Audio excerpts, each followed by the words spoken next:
I found her in our bed with another man on a Thursday afternoon. I wasn't supposed to be home. I was supposed to be at the dentist in Bangkok, a 2-hour drive each way. But the appointment got canceled last minute, and I decided to surprise her. Surprise. That's a funny word for what happened. For 2 years, I thought I'd saved her from the bars. For 2 years, I believed our love story was real. For 2 years, I was living in a fantasy while she was still dancing on stage in Walking Street, still going home with customers, still being the woman I thought she'd left behind. The man in our bed wasn't Thai. He was Australian, maybe 60 years old, overweight, balding. In that moment, I realized I wasn't special. I was just another customer who'd fallen for the illusion. My name is Gerald Thompson. I'm 67 years old, a retired teacher from Manchester. I taught history for 42 years before taking early retirement at 65. My wife had died 3 years before that. 40 years of marriage, gone in 6 months of cancer. After she passed, I didn't know what to do with myself. The house felt empty. My children lived in London and Bristol with their own families. They visited, but not often enough to fill the silence. I'd hear about Thailand from friends at the pub. Cheap living, beautiful weather, friendly people. One of them said you could live like a king on a teacher's pension. Another said the women were beautiful and appreciated older men. I told myself I was going for the culture, for the adventure, for a fresh start. Looking back, I was running from grief and loneliness. Thailand seemed like a place where I could be someone new. I arrived in Pattaya in March 2022. I'd booked a small apartment near Jomtien Beach, away from the main tourist chaos. The plan was to stay 3 months, see if I liked it, maybe make it permanent. The first 2 weeks were exactly what I'd hoped for. I spent mornings at cafes reading, afternoons at the beach, evenings exploring different restaurants. I avoided the bar scene entirely. I'd heard the stories, the warnings about bar girls and scams. I wasn't that kind of man. I wasn't looking for paid companionship. I told myself I had more dignity than that. But loneliness has a way of eroding dignity. By the 3rd week, I was eating dinner alone every night, watching other expats with their girlfriends, couples laughing and holding hands. I started feeling invisible again, the same way I'd felt back in Manchester after my wife died. One evening, a British expat named Roger struck up a conversation at a restaurant. He was 72, been in Thailand 8 years, had a Thai girlfriend 40 years younger. He insisted I join him and some friends at a bar later that night. I said no 3 times. The 4th time, I said yes. The bar was called Heaven's Gate, off Soi Buakhao. It wasn't one of the big go-go bars on Walking Street. It was smaller, darker, with a stage in the center and maybe 20 girls in bikinis dancing under purple lights. Roger and his friends were regulars. They knew all the girls by name, bought them drinks, laughed at their jokes. I felt uncomfortable at first. These were young women, most of them probably half my age or younger. But the girls were friendly in a way that didn't feel transactional. They asked about England, about my life, seemed genuinely interested. Or maybe I just wanted to believe they were interested. That's when I met Rattana. She wasn't on stage when I arrived.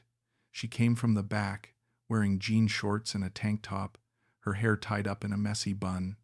She was beautiful, but not in the obvious way some of the other girls were. Her beauty was quieter, more natural.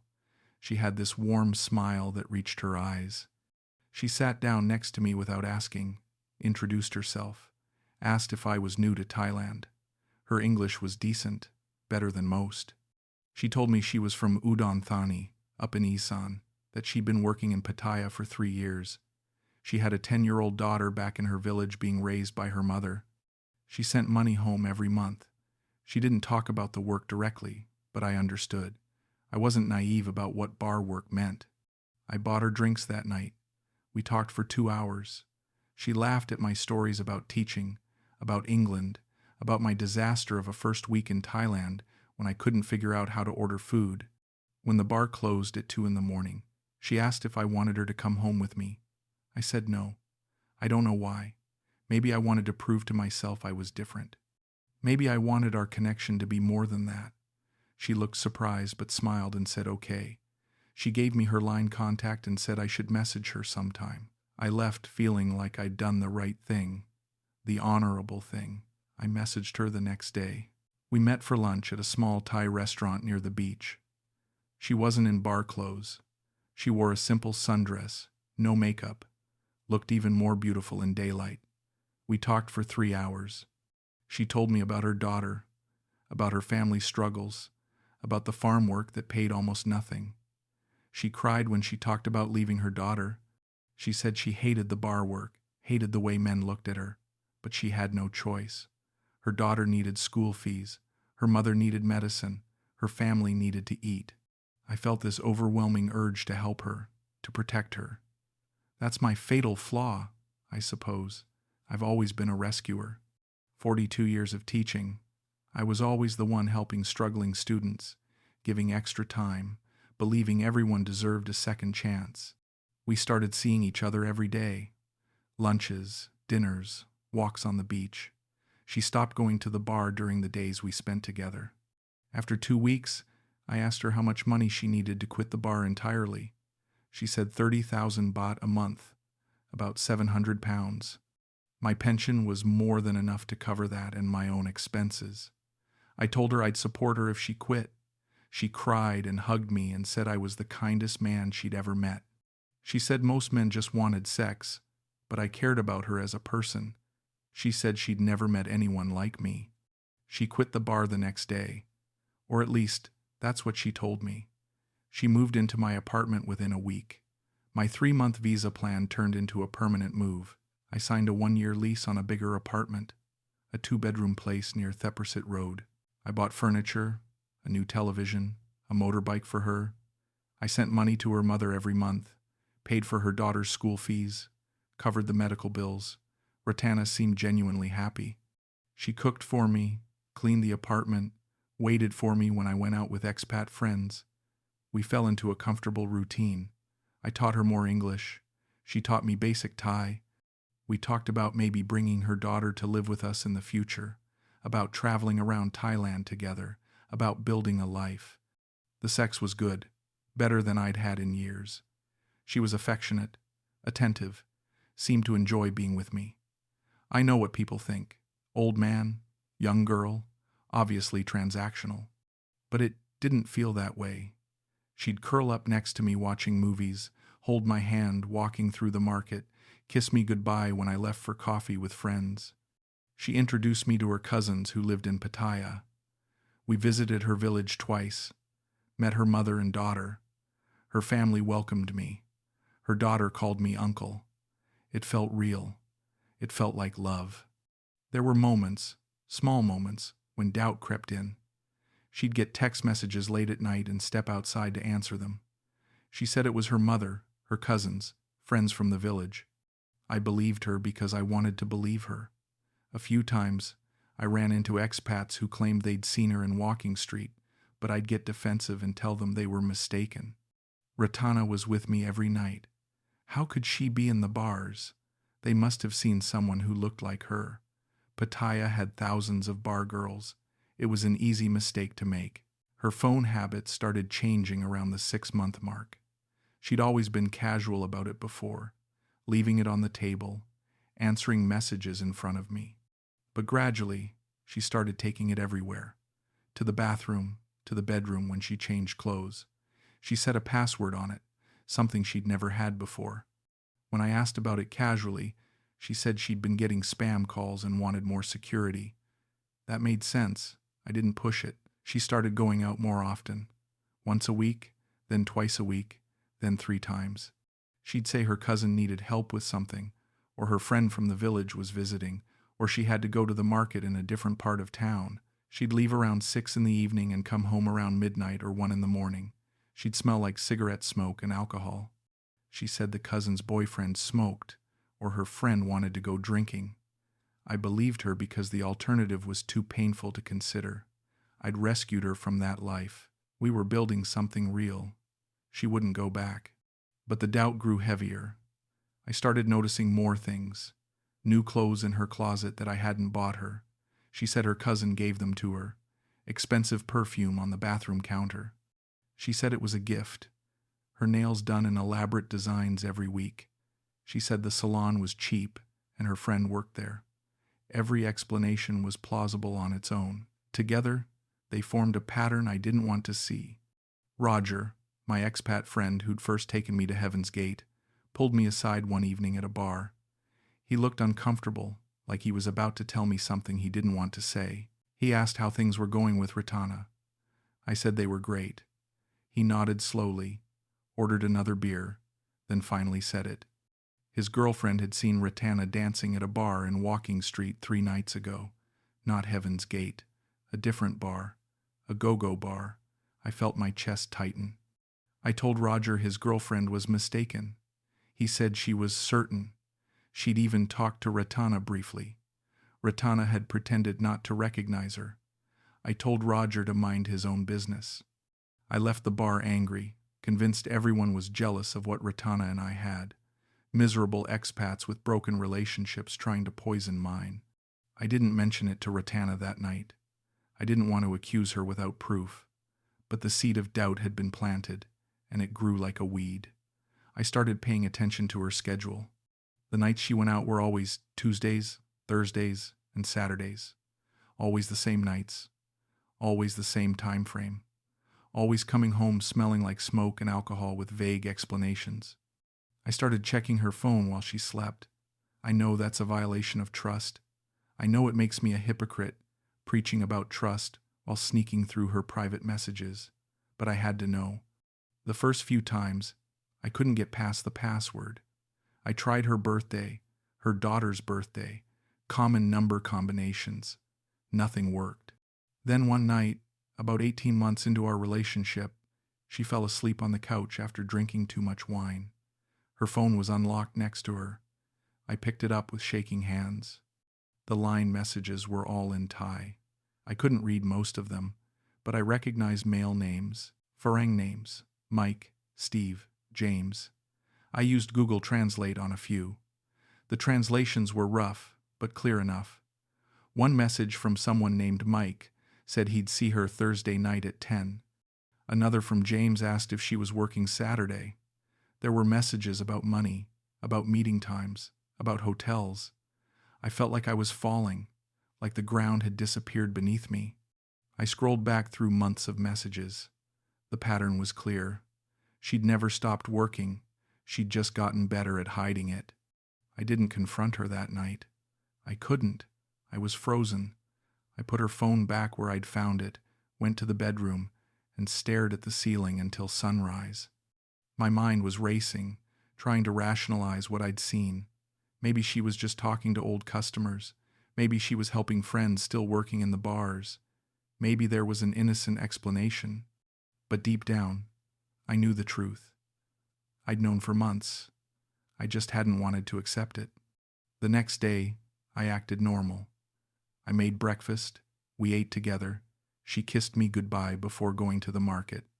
I told her I loved her. She said she loved me too. It felt like a performance, like we were both actors playing roles.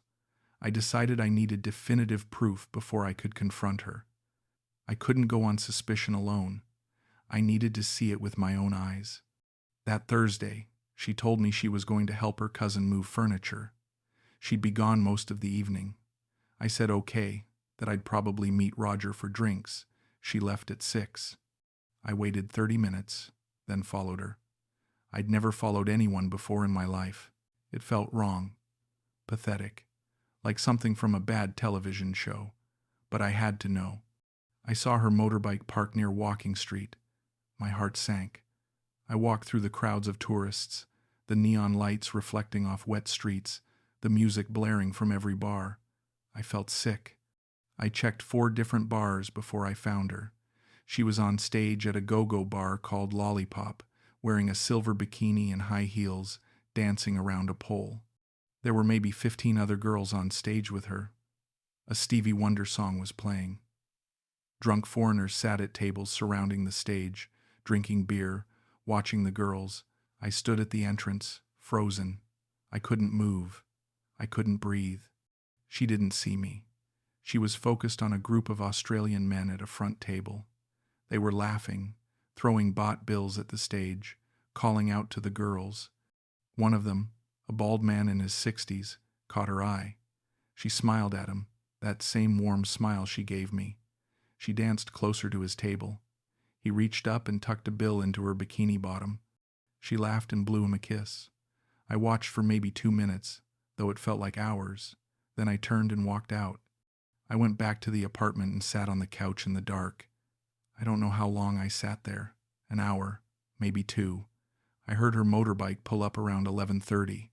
She came in cheerful, telling me about helping her cousin, asking about my evening with Roger. I said it was fine. I didn't confront her. I couldn't find the words. I just went to bed and pretended to sleep while she showered. The next 2 months were torture. I knew the truth, but I couldn't bring myself to end it. I kept hoping I'd been wrong, that there was some explanation I'd missed, but the evidence kept mounting. I found condoms in her purse while looking for my apartment keys.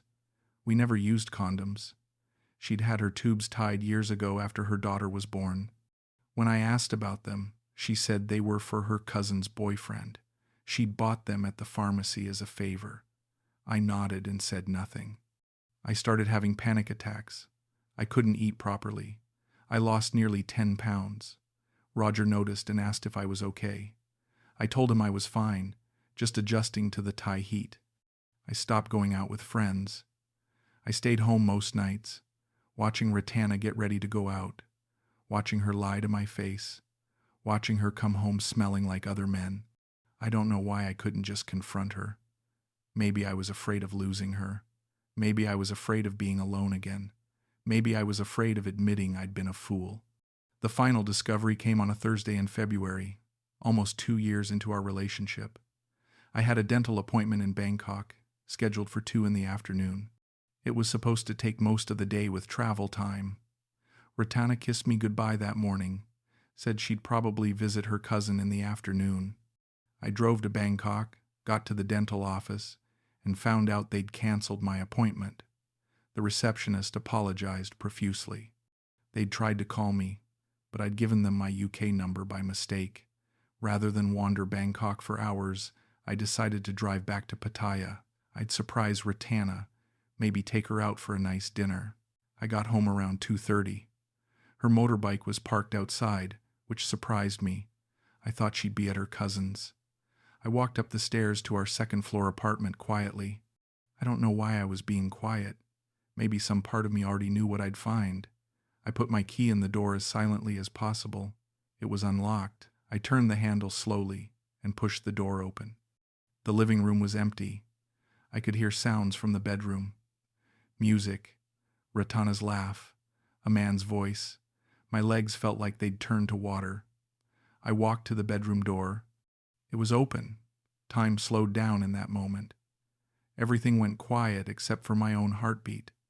I could see them on the bed, Rattana and a Western man, both naked, in the middle of sex.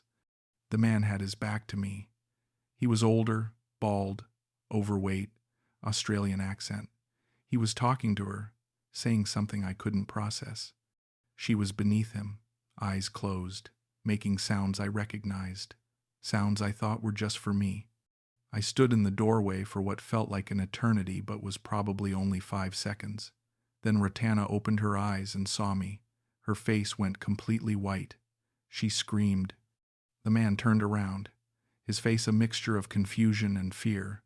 He scrambled off the bed, grabbing for his clothes. I just stood there. I couldn't move. I couldn't speak. I felt like I was watching the scene from outside my body. Rattana was crying, saying something in Thai, reaching for a blanket. The man was apologizing, saying he didn't know, pulling on his trousers.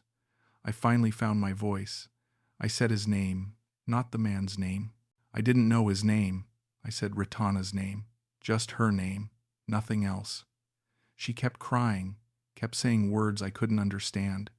The man pushed past me, still buttoning his shirt, practically running out of the apartment. I heard his footsteps on the stairs, heard a car start outside, heard him drive away. Rattana was sitting on the bed now, wrapped in the blanket. mascara running down her face. She started talking fast, a mixture of English and Thai. She said it wasn't what it looked like. Those were her first words. It wasn't what it looked like. I almost laughed. The absurdity of that statement, given what I'd just seen. I asked her how long. She said it was only this one time. I asked her again. How long? She said a few months. I asked her again, my voice getting louder. How long? She finally admitted she'd never stopped working. Not completely. She'd quit the daytime shifts at Heaven's Gate, but she'd been working nights at other bars since almost the beginning. I asked her why. She said she needed more money. I gave her more than she'd made at the bar. She said it wasn't enough. Her family needed more. Her daughter's school fees increased. Her mother's medicine was expensive. Her brother needed help with his debts. There was always something, and the bar money was easy. She said most of the time it was just dancing, just drinks. The sex was only occasionally, with regulars who paid extra. She said it didn't mean anything. It was just work. She still loved me. I asked her if any of it had been real. Our relationship, our life together, the trips to her village. She said yes, of course it was real. She said she did love me. She said I was kind and good and treated her better than any man ever had. But she needed the bar money too. She said she thought I'd never find out. She said she was careful. She said the man in our bed was a regular customer, someone she'd known from before me. He'd offered extra money to come to the apartment instead of a hotel. She'd thought I'd be in Bangkok all day. She was sorry. She kept saying she was sorry. I walked out of the bedroom. I sat on the couch. She followed me, still wrapped in the blanket, still crying. She knelt in front of me, grabbing my hands, begging me not to leave her. She said she'd quit the bars for real this time. She said she'd never see another customer. She said she needed me. She said her daughter needed me. She said her family needed me. Everything was about need. Nothing was about love. I thought about my wife. 40 years of marriage. She'd never lied to me, not once. We'd had problems, arguments, difficult times, but there was always honesty, always trust. I realized in that moment that I'd been trying to replace what I'd lost, and I'd chosen someone who could never fill that void. I'd confused loneliness with love. I'd confused need with affection. I'd seen what I wanted to see and ignored everything that contradicted it. I told Rattana to pack her things. She said no. She'd change. She'd do better. I repeated myself. Pack your things. She asked where she'd go. I didn't answer. She asked about the money I'd been sending to her family. I said that would stop. She started getting angry then, the tears shifting to rage. She said I'd promised to take care of her. She said I'd known what she was when we met. She said I couldn't just throw her away after 2 years. She said I owed her. That word, owed. As if our entire relationship had been a transaction after all. I stood up and went to the bedroom. I started pulling her clothes from the closet, throwing them on the bed. She followed me, screaming now, a mixture of Thai and English curse words. She called me old, said I was a fool if I thought any young woman would want me for anything but money. She said I'd been just another customer all along, no different from the man in our bed. She said at least he knew what he was paying for. I kept packing her things in silence. She eventually stopped screaming and started crying again. She called her cousin to come pick her up. While we waited, she sat on the couch and asked if I'd at least give her some money to help her find a new place. I gave her 20,000 baht. She took it without thanking me. Her cousin arrived 30 minutes later, a woman about Rattana's age who wouldn't look at me. They loaded her things into a truck. Rattana turned to me before leaving and said she really had loved me. I said nothing. She got in the truck and drove away. I spent that night cleaning the apartment. I stripped the bed, threw away the sheets, scrubbed everything. I found things she'd left behind. Hair ties, makeup, a bracelet I'd bought her in her village. I threw them all away. I couldn't bear to look at them. Around 3 a.m, I sat on the balcony with a bottle of whiskey and tried to understand what had happened. 2 years of my life. 2 years of believing in something that wasn't real. 2 years of being exactly what she'd said I was, just another customer. The weeks that followed were dark. I couldn't sleep properly. I'd lie in bed and replay conversations, looking for the moments I should have known. There were so many. The phone calls she'd take outside, the nights she came home late, the new clothes and perfume, the way she'd tense up when I asked about her day, the expats who'd tried to warn me. I'd ignored every single sign because I wanted to believe I was different, that our connection was special, that love could overcome everything. Roger checked on me a few times. He didn't say I told you so, though he could have. He just sat with me, bought me drinks, let me talk. Other expats had similar stories. The bar girl who'd been seeing 3 different foreigners simultaneously. The woman who'd pretended her child was sick to get money for her Thai boyfriend. The wife who'd cleaned out her husband's bank account and disappeared overnight. Everyone had a story. Everyone had been fooled at some point. But knowing I wasn't unique in my stupidity didn't make it hurt less. I found out later that Rattana had gone back to Heaven's Gate, her original bar. A friend of Roger's saw her there 2 weeks after she left. She had a new boyfriend already, an American man in his 70s. I wondered if she told him she'd quit the bars too. I wondered if he'd believe her. I wondered if she'd take him to visit her village, introduce him to her daughter, make him feel special. The cycle would continue. I stayed in Thailand for 3 more months after that. I couldn't bring myself to leave immediately.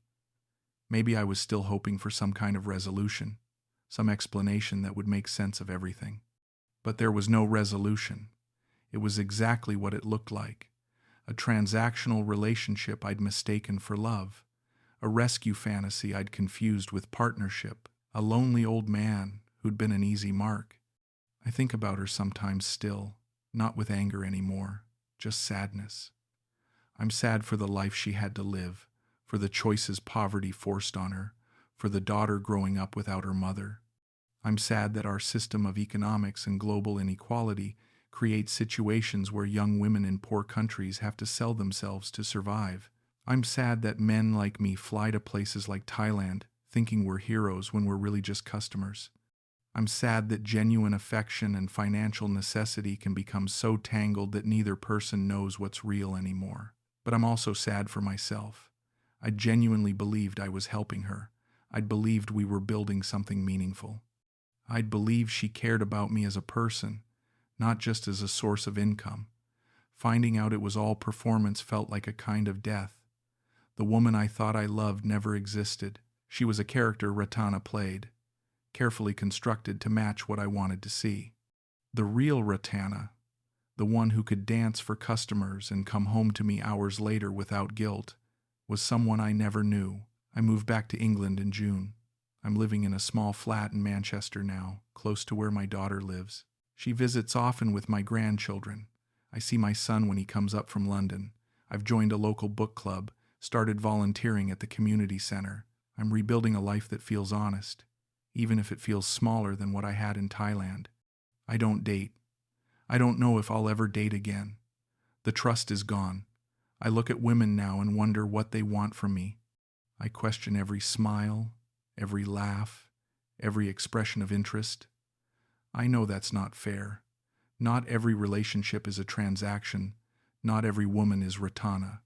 But I can't seem to separate the trauma from the reality. Maybe I'm meant to be alone. Maybe that's the lesson here. If you're reading this because you're in a similar situation, because you've fallen for a bar girl and you think your situation is different, please listen carefully. It might be different. There are genuine relationships that start in bars.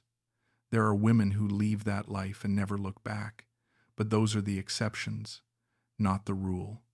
If she's secretive about her phone, if she goes out on regular nights without clear explanations, if other people keep telling you they've seen her working, please don't do what I did. Don't ignore it. Don't rationalize it. Don't convince yourself that love conquers all. The hardest thing to accept is that she probably did care about me in her own way. I don't think it was all fake. I think she appreciated my kindness, enjoyed our time together, maybe even loved me as much as she was capable of loving someone in her situation. But her survival depended on the bar money, and survival trumps love every time. I was never going to be enough financially to compete with what she could make from multiple customers. I was naive to think otherwise. I learned that age gap relationships in Southeast Asia come with complications I'd never considered. The economic disparity alone creates a power dynamic that makes genuine equality nearly impossible. Add cultural differences, language barriers, and the transactional history of bar work, and you have a recipe for misunderstanding at best, exploitation at worst. I thought I was the one with the power because I had the money, but she had power too. The power to make me feel needed, wanted, loved, and she used that power to maintain a lie for 2 years. Looking back at photos from our time together, I can see the truth in her eyes. In some pictures, usually the ones where we were alone, she looks genuinely happy. But in others, especially ones from her village with her family around, she looks tired, exhausted, like she was carrying a weight I couldn't see.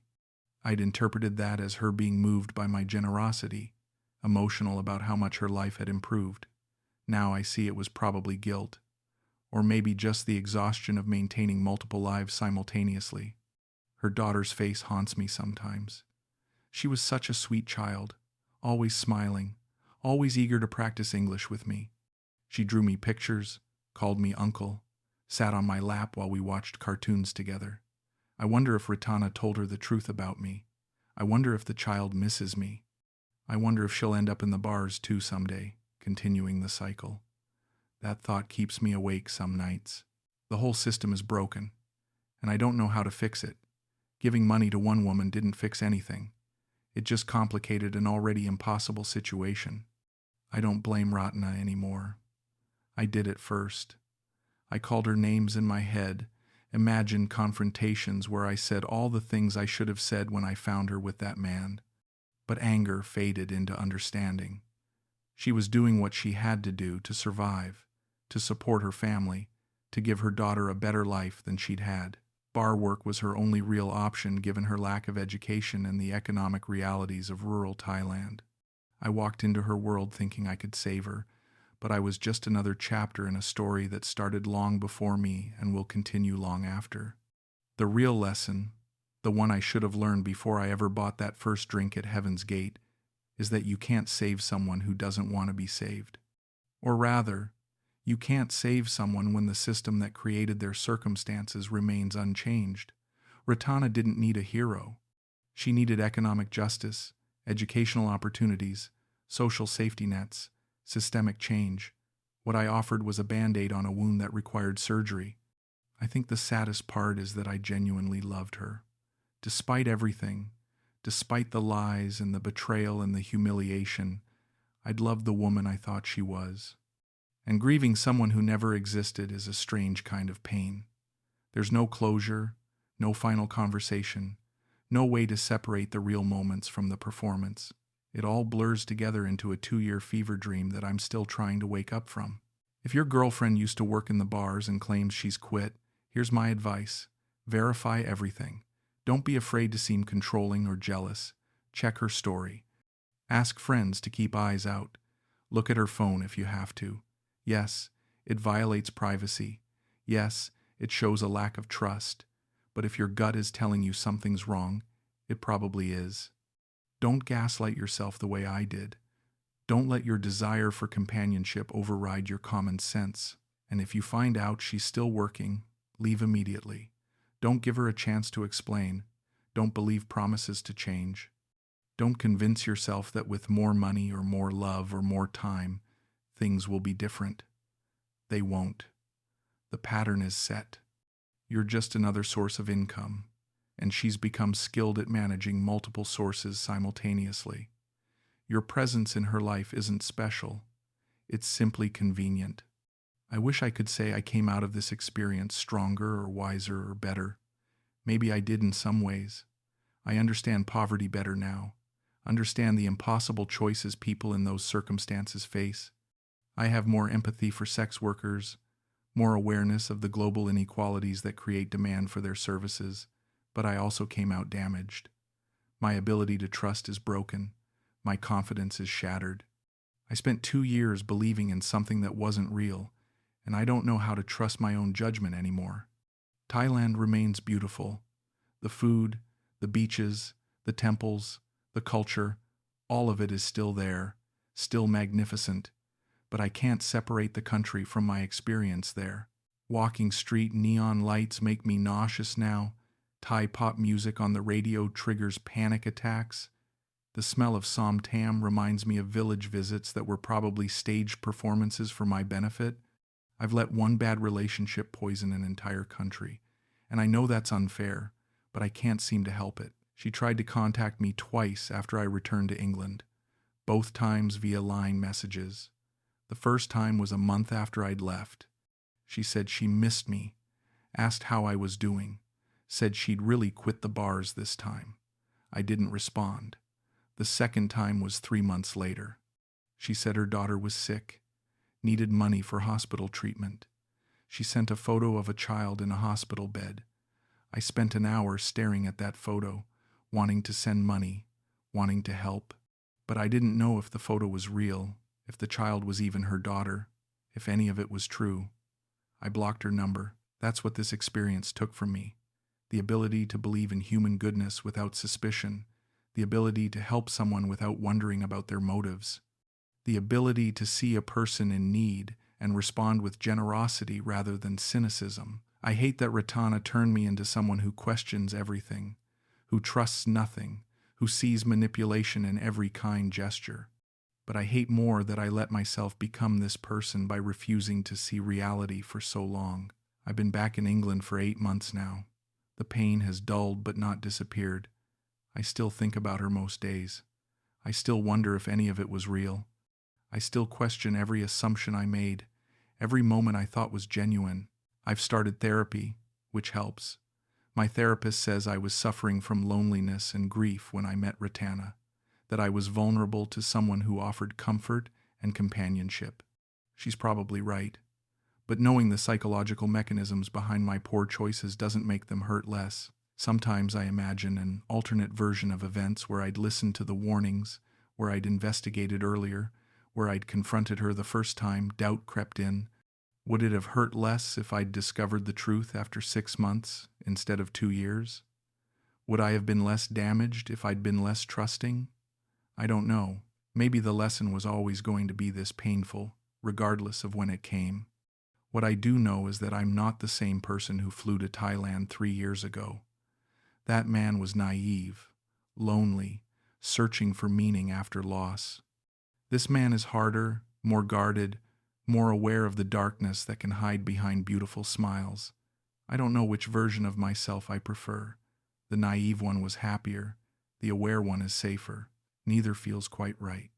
To anyone reading this who sees themselves in my story, who's fallen for someone in the bars and convinced themselves it's different this time, I won't tell you what to do. You'll make your own choices regardless of my warnings. But I will say this: pay attention to your gut. When you feel that first flutter of doubt, don't ignore it. When friends try to warn you, don't dismiss them. When she changes her behavior, her schedule, her phone habits, don't rationalize it away. And when you finally see the truth, don't do what I did. Don't waste 2 years living in denial. Face it, process it, and move on. The woman I loved never existed. The relationship I cherished was built on lies. The life I thought we were building was a fantasy. Those are painful truths, but they're still truths. And living in truth, no matter how painful, is better than living in a beautiful lie. I learned that too late. Maybe you won't.